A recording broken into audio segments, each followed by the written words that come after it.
And we are live. Hello, everyone. Welcome to another episode of Nadya's Entrepreneurial Corner. I am here with a prolific Miriam Laundry of Miriam Laundry Publishing. She is a Guinness Book of Record holder. I'm just like, whoa, she's collaborated with so many big names. And she just had a very successful launch, helping now hundreds upon hundreds of children's book authors. Today, we're going to really get down to where did it all begin? Where did this passion for children's books and children's literature start from? As well as just kind of understanding how you got into the publishing world as well. But I'm going to let you take the floor and give us a bit of a background story. Yeah, thank you, Nadia. Thank you for having me here. Well, children's books, I had never thought of writing for children up until 2012.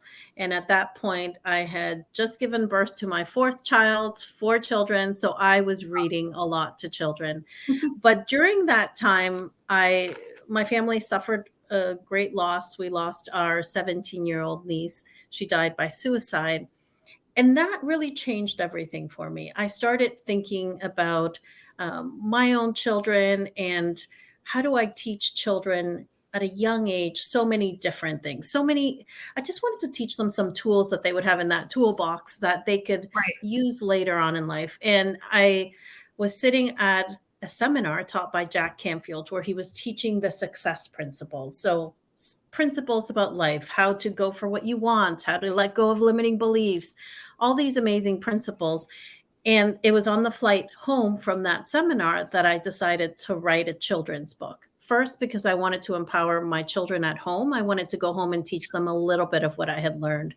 And that's really what started the children's book writing for me. I went on to write 5 children's books. And then from there, I mean, this is over several years. From there, people would reach out to me and ask if I could help them in their pursuit of becoming a children's book author, in their pursuit of making a difference in the lives of children, or in their pursuit of leaving a legacy, something that they wanted to teach children. And through that, I realized, okay, I actually love helping adults now. So I Mhm. switched everything from writing.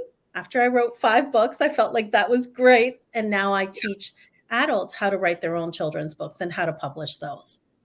That's amazing. And so going back to that time on the plane, I love writing on the plane, by the way, myself. I Yes. just feel like you're up in the air. It's almost like you're suspended in time, and it just gives you this opportunity to really reflect, and things just start to pour out very naturally in that space. So when you were writing, like how like organic was it for these words to just pour onto the page for you? Did you already have a specific angle in mind? Well, I didn't write what I started with, I should say, is I started by outlining what I wanted to share. And it started with a message. What do I want to go home and teach my children? And I wanted them to let go of the word can't. I Mhm. just kept thinking that week. Jack talked about getting out of the I can't do it club. And I just kept thinking if I was to teach that to my kids at an early age, if they didn't even use that word in their vocabulary and they just went for things, they're Yeah. going to be a lot further than I am at this point in my life. So that was the main thing. I wanted to teach that message. But I knew that I couldn't just come home and lecture them on letting go of the word can't. So I had to really be creative with that. And I thought, well, we are reading children's books. We're talking about story time. I put it into a story. And it started by an outline. I started with, okay, this is my message. What's the Yeah. opposite of the message? That's going to be my problem in the story. And then outlining the rest of it and then writing the first draft, the first of many drafts, I'll start Right. by saying, because the Right. first Of time we course. write, it's not perfect, right? We have to You just work want to through get it that. out. Mhm. Yes. Yeah. Exactly. Well, that is awesome. And so obviously, since fast forward to today, since you're now mentoring, burgeoning children's book authors and how to, get their book put together and, the path towards publication. Back then, how did you approach getting published? Like, I'm sure obviously in the beginning it was like, I just want to tell a story that's going to impart a very impactful message into my own kids. So what did that journey look like for you back then? Yes. That's the thing. We want to do something. And luckily, there were so many things I did not know. I didn't know how hard it would be. The first thing I did was I got home and I bought books on how to write children's books. Yes. I learned through books, and then I reached out to a couple of people who I knew had written a children's book or had written adult books. And I just asked a lot of questions. I offered if they could mentor me and I would, if they could coach me. They weren't in the business of coaching. They said no. And I actually, that was the one thing I wish I would have found, a mentor, somebody to help me through it. I would have saved myself so much time, so many Yeah. headaches, and really so much money because I made so many purchases and investments that I didn't need to do. So, but I figured it out. I figured it out. I found one friend who had done it and he was willing to share here and there information, and I pieced it all together. It took me 9 months from the moment I had the idea until the book was published. It is like birthing a child. It Yeah, takes the that period of long. time, 9 months. Yes, and I mean, it could be, it could be longer or shorter Yeah. for people, but that's how long it took me, and it felt like it was my 5th child that I was birthing into Right. the world. Like I'm done with Yeah, the real ones, and now it's on to other types of children. exactly, exactly. Yeah, That's awesome. So I presume you went towards an independent publisher? right. So I learned very quickly that in order to get traditionally published, that was going to take a lot of time. And you had to be okay with rejections. Not that I'm not okay with that, but I didn't have the time. I felt a need and a calling to get things done fast. And even though 9 months may seem like a long time, it is such a small amount of time to waiting years and years to get picked Mhm. up by a traditional publisher. So I decided very early on that I was going to self publish that book. And I self published the first 3 books.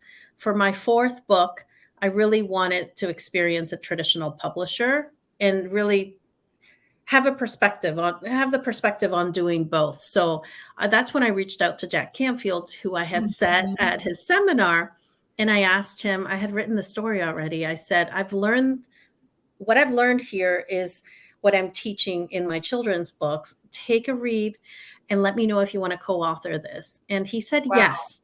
I I was love that. shocked. Yes, he said yes.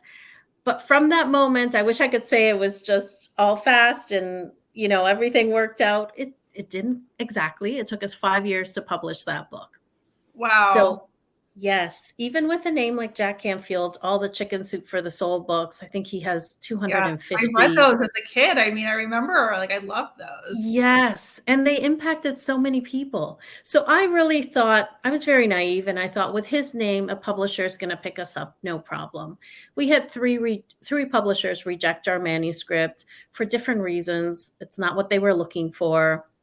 Somebody said it was too self-help for children, different things, not what they were looking for. But it took us almost 5 years to publish that book. Wow. So I know doing it without his name would have taken me even longer. But I learned a lot in the process. I learned a lot in the process. We published 2 books now with Yeah. that publisher, with that traditional publisher. I'm still partial to self-publishing or finding a hybrid publishing company that will help you Yes. publish your book. And let's talk about that. So, the formation of your own publishing company, which I imagine, and a lot of that has to do with your own journey and what you found, like, okay, well, that was frustrating and it would have been nice to have this, or it would have been great to just be able to find a company like that. What was like really that main impetus for starting the company? And can you tell us a little bit about how it works? Yes. The main thing was, excuse me, that I found so many people that had questions. It's where I had been, 7, 8 years prior. I wish I would have found somebody to sit me down and take me through the process. I wish I could have had a roadmap to follow. So when I sat down to think of what I wanted to offer with this publishing company, that's exactly what we did. How do we get from point A, having an idea, having a desire, to holding our book in our hands and launching that book? So that's what I do. I do two things. One is I teach how to do exactly that, and people can go off and self-publish on their own. And then the second part is I mentor and coach people through the whole process, where my team becomes your team, becomes their team, and we do all the editing with them. We take them through every single step until launch day, until they can have their book out in the world. And it's exactly as you said, everything that I wish I would have had is what we do in this company.